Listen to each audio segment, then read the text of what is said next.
Hi, my name is Sean Neal, and today I will be discussing the life and work of Margaret Bourke-White, an American photographer who was born 1904 and died 1971. After doing countless hours of research on Margaret Bourke-White, I came across a quote that I believe embodies and just speaks to who she was as a photographer and the type of work that she produced. She says, "Saturate yourself with your subject and the camera will all but take you by the hand." Margaret Bourke-White. I just believe this speaks to the wide range of subject matters that she would cover and the way she would cover it and bring it to life.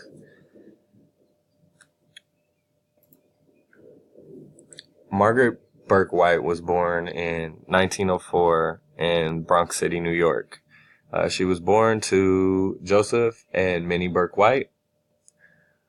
Minnie was a homemaker and a mother of three children, Margaret being one of them. She was a very educated woman who preached that her children should be as educated as possible, and she always promoted and helped them out with any passions that they pursued. Now, Margaret's father, on the other hand, was an engineer, and he was designing large print processors and also rotary presses. He also dabbled in photography on his own time, just photographing things around their town, and Margaret would go along with him a lot of times. She also would tag along with him to some of the manufacturing plants that were either using his presses or designing them. So the story goes that one day, while at one of these plants with her father, they climbed to the rooftop to look down a smokestack, and it's pitch black. And then when the steel is being poured in to be fabricated, all the sparks and the lights and stuff really got Margaret into big machinery. She fell in love with big machinery at this point. But Margaret doesn't pick up a camera until 1921, and this is after her father's death. She probably does so to carry on his interests, so to speak. And then she attends college at Cornell University to gain a bachelor's degree in biology, where during her college career, she took a 1-week course with Clarence H. White, a composition and design class, not a photography class, so to speak, but it planted a seed in her that would later sprout. She worked for Life and Fortune magazine for a big majority of her career in life, and she passed away in 1971 from her battles with Parkinson's disease. She attended Cornell University, and there she came up with the idea during her last years there to sell photos of campus architecture to newspapers and students alike to get to reach ends meet, to get by.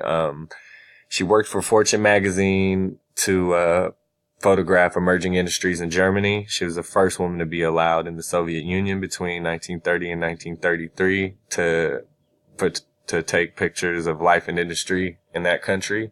And in 1936, White became the first female photographer to work at Life magazine. She also had one of her photos featured on Life's first cover. This photo was of the Fort Peck Dam. 1937, White captures strong images of social injustice in the aftermath of the Ohio flood that happened in Louisville, Kentucky. She also in 1937, alongside Erskine Caldwell, released a book titled "You Have Seen Their Faces."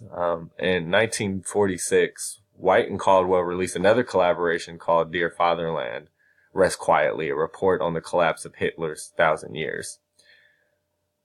1957 marks the year that Margaret stopped taking photos due to her battle with Parkinson's disease. We'll start looking at some of her work. Here we have a photo called "The Approaching Storm" in Hartman, Colorado. This was done while she was working for Life magazine. The photo was taken during the time of the Dust Bowl, and Life had a quotation in there during the research that said the threatening storm rises above a farm near Hartman, Colorado. Once rangeland, it lies almost ruined. So this is just giving us some depiction of what was going on in the country at that time. And here we see her taking photos of plow blades at a plow blade manufacturing company. This is, her love and passion is to show big industry. And here we have some more industrial photography done for a Rayon Corporation in Ohio. This is also done under contract of Time magazine. This one really speaks out to me. The Welding Tire Rims International Harvest, Chicago, Illinois, 1933. It's a gelatin silver print, like most of her prints, pretty much all of her prints. But this speaks to me because of the story about her father and her finding her love for big machinery after seeing all these sparks of steel being poured into a casting. She's giving these sparks life, and she's good at it, And we have another photo of generators in Niagara Falls. And also another one of a man shielding his eyes from a fiery light at the Ford Company. These are all done while she was contracted by Life magazine. She's just capturing, I guess, like industry around the country during a time of the Great Depression. This is the famous photo of Fort Peck Dam. This is Fort Peck Dam, like I said before, Fort Peck. Life. This was on the cover of the first issue. The dam was an iconic image for the age of machinery. White once again brings life to this powerful reminder of how small humankind is compared to machinery. This photo was part of a project to photograph a large chain of dams in the Columbia River Basin, which were part of the New Deal program. And here we move along. We see a self-portrait of Margaret Bourke-White on top of the Chrysler building. She's taking photos of other buildings, apparently. And she moved to the Chrysler building after leaving her own studio in Cleveland, Ohio. This was just a high point in her career. She's, moving her way up through the ranks. And this is another life piece that she did of women working in the defense industry in Indiana. But here goes a photo of this is Louisville flood, Red Cross Relief Station, 1936. This is during the great flood of the Ohio River at the time. But this next piece is the one that stands out the most. During a major flood of the Ohio River, where many people were left without homes and food, we see victims lined up for food, clothes, and other personal needs. This is a very iconic photograph that at the time she was just on assignment and she did not mean for it to become iconic, but the way it was set up over time, people gravitate towards what it was speaking towards, some very big disparities in our country with race. And here we have some photos from these photos for this book were taken in the middle years of the Great Depression. Burke and Caldwell spent 18 months traveling across the Deep South, where they were looking at living conditions of sharecroppers for the most part. And this is pretty much they let the poor give their point of view of how the tenant system was exploiting blacks and whites, and at the same time creating friction between the two groups. White was said to have waited hours for the perfect moment at night to capture these disenfranchised subjects in their rundown shacks. She also photographed depleted fields where they worked and places of worship that these people attended.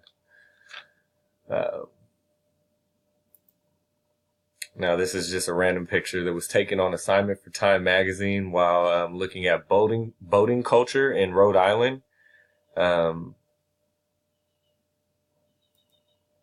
And this was taken while she was on assignment in live action during World War II, one of the first female photographers to be out there doing so. Um, she was one of the last people to photograph Mahatma Gandhi before he was assassinated. Here goes a picture of Mahatma Gandhi with advisors and family members.